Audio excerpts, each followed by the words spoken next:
እዚሁ ከዚህ በላይ አልችልም። የግድ መሄድ አለብኝ።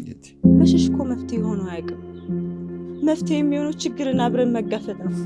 ተሰማ እባላለሁ። ተመስገን።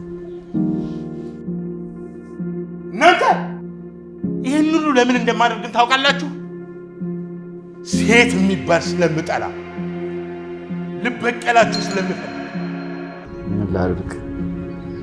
በሄድኩበት ቦታ ሁሉ እሷን ነው የማስበው። በጣም ያስደሰትሽ ነው።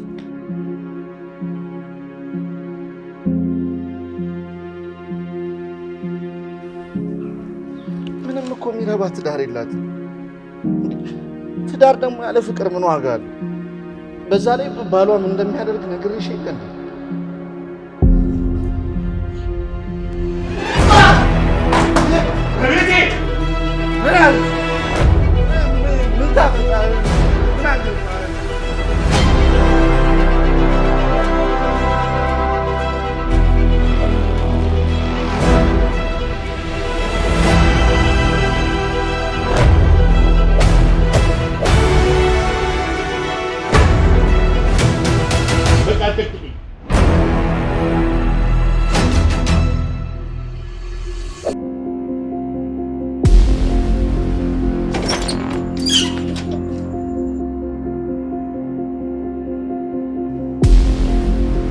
ምንድን ነው?